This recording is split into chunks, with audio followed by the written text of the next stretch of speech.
What's up, Portland Timbers fans? Angel back with another video. Back on talking about Portland Timbers. So I'm a couple of days late. I kind of just gonna decide I'm gonna upload and make my videos on Wednesdays. Kind of just works better with my schedule. Sometimes a little tiring working and then making a video. So, anyways, that's pointless to talk about. So let's go ahead and get straight into it. So let's go ahead and talk about our formation against the LA Galaxy this past Sunday. Phil Neville ran a 4-2-3-1 formation. Yeah, we started with our main guys. Zach McGraw didn't start this time, which was a beautiful sight to see. But we'll get right back to that sooner or later because we're gonna talk about that as well. Let's go ahead and talk about the substitutions that happened during the game and the yellow cards. So we ended up bringing in what's his name? Ended up subbing off David Ayala, which he was playing great defense. He was looking good. Yeah, I understand that one. I don't even honestly I get it. Gotta make substitutions. Guys are fatigued. They're tired. But our defense was looking so great, man. Like we look good. We look like we're gonna take. After Felipe Mora scored off a beautiful assist from David Costa, I thought we were gonna win. Honestly, because we were clamping up Galaxy's attack. James didn't really have to focus too much on having to block a lot of shots. I think he only blocked like one or two attempts before ended up conceding a goal. So yeah, I'm just kind of disappointed in that, which is Phil Neville's decision making. Like I get it. Like I said, people get tired. Maybe he thought it was just the best idea, but if it ain't broke, don't fix it. Maybe could have waited a little bit longer. So like I said, David Ayala was sub 2 off at the 73rd minute for Christian Paredes. And then Felipe Mora and Kamal Miller were subbed off at the 74th minute for Kevin Kelsey, Zach McGraw. I'm going to go ahead and talk about those two guys real quick because, yeah, when they came in, I don't know, just Kevin Kelsey, his energy was, I wasn't feeling it. There was a moment where he just decided not to chase after a ball. He just allowed one of the Galaxy defenders just to automatically get it. And it just looked like a lack of effort from his side. Yeah, I don't know. I don't know. Maybe he's just disappointed in his start time. I don't know if he came in thinking that he was gonna be a starter.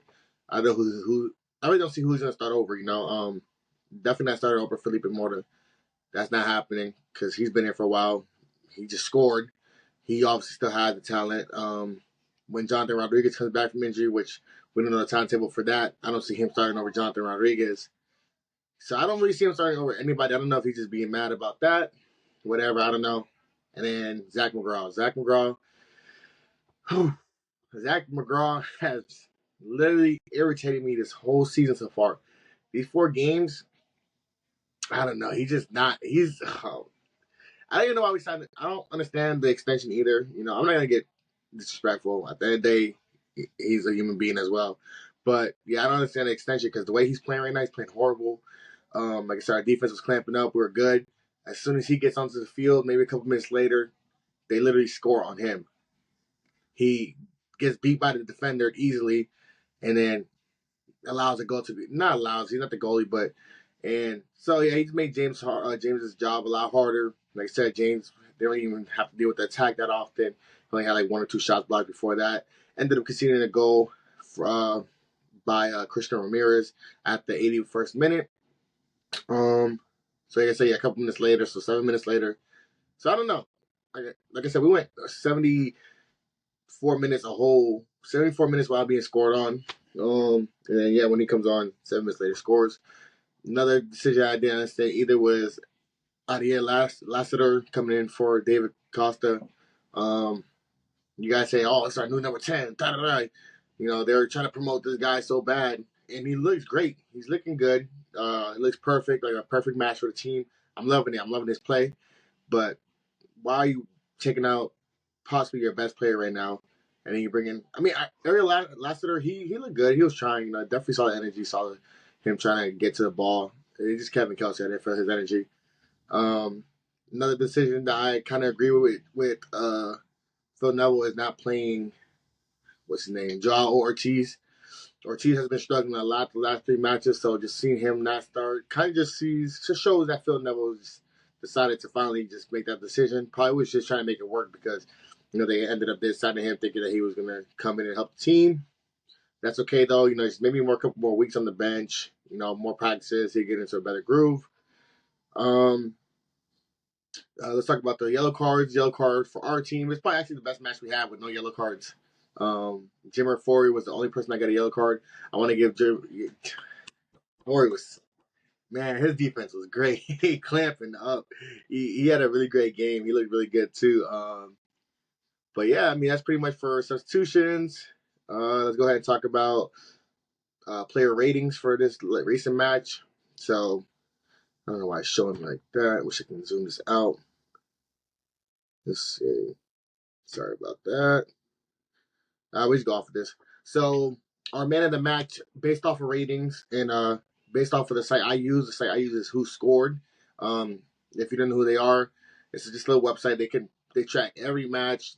They got substitutions that happen live time, everything. Even got the live count for how many fans were in attendance. So on here it says that there was 20,153 fans at Providence Park. Referee was Spouse. So I don't know how to say his name, but actually, yeah, I got to get to the referee too. I want to talk about that as well. But let's go ahead. Kelvin Kelsey had a 6.0 rating in the, like 11, 12 minutes that he played. I think something like that, 18 minutes. Zach McGraw had a 6.2 rating. Paredes had a 6.6 rating. Pence had a 6.6 rating. I believe with that goal conceded, he probably would have been above 7 still. I still am very confident in Pence, how he's been playing. I think we stick with him. Hopefully, they don't think it's time to go back to Max because he conceded 1 goal.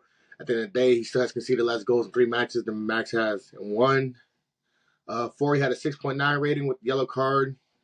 Kamal Miller had a 6.6 rating. Sermon had a 6.8 rating. Sermon actually looked good too. He's looking good. He's definitely fitting in with the team. You can see it. Yeah, I'm actually really impressed. I like the acquisition for him last year. It was kind of, I mean, not that I want to say that makes sense, but it was just like late in the season. But he's looking great. I like how he's looking this year. Diego Chara had a 6.7 rating. David Ayala had a 6.8. David Costa had a 7.1. I think I already said Mora, but he had a 7.1. And Santiago Moreno had a 6.9 rating. And the man of the match for this match was Anthony Alves. Anthony Santos Alves, I believe his name. I used to know him as Anthony, but yeah, Anthony looked really good. Man of the match, maybe a little surprising just because Costa had the assist, Felipe Mora had the goal. What I can say about Anthony is Anthony did have actually a pretty slow start in my opinion in the first half. Sorry. But yeah, I mean, second half he just came in and just looked like a different person. Was on the run, on the attack. First half he wasn't really beating anybody, kind of losing the ball. Second half, he looked great. Honestly, like I thought he was going to probably score sooner or later. He had a good shot on target, good block from the LA Galaxy's goalkeeper. But yeah, I mean, he looked great. I can see that 7.2 rating. But like I said, a little surprising on the man of the match. Think it should either went to Felipe Mora or David Costa.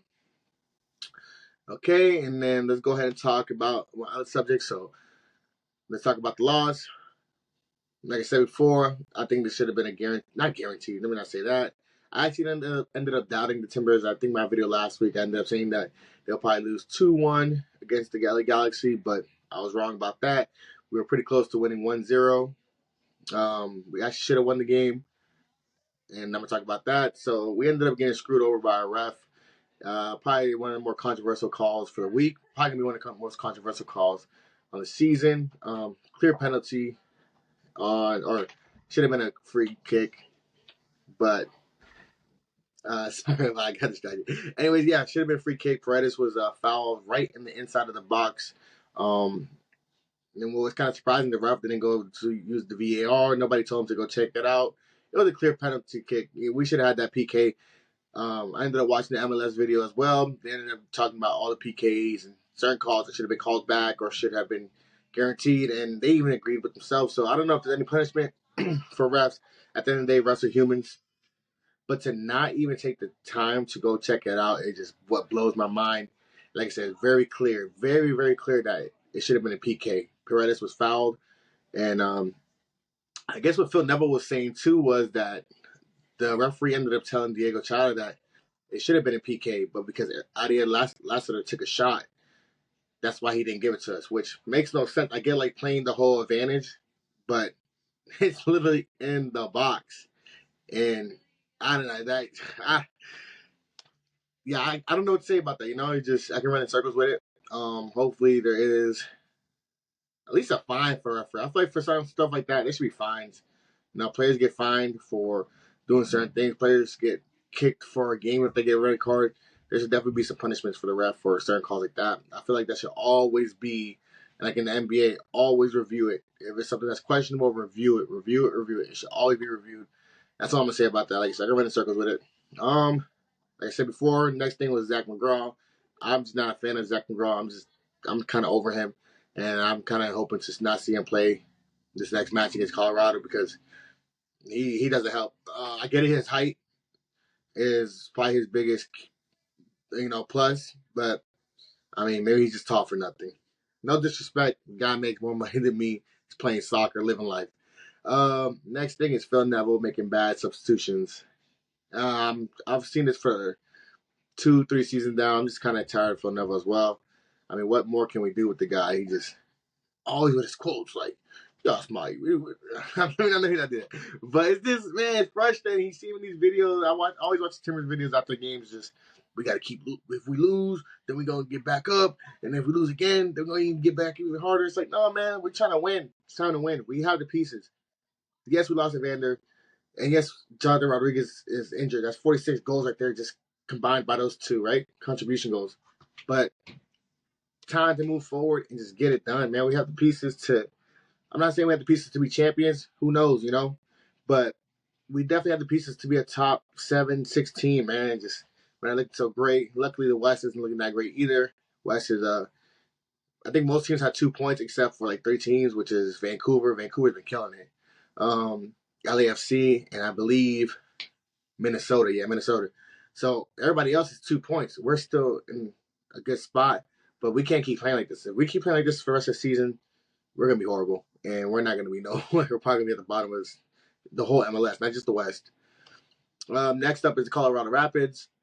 I believe I should have looked into it too, but I don't think Colorado Rapids have been playing that great. But yeah, I'm just looking forward to it. Next Saturday, this upcoming Saturday, it's an away game, and then our next home game will be on the 30th against Houston Dynamo.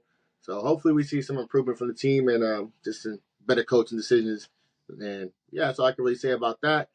Hope you guys enjoyed the video. If you guys disagree with anything I said about anything, any topic, go ahead and let me know in the comment section. If you agree with me, give me a thumbs up, and I'll see you guys in the next video. Take care.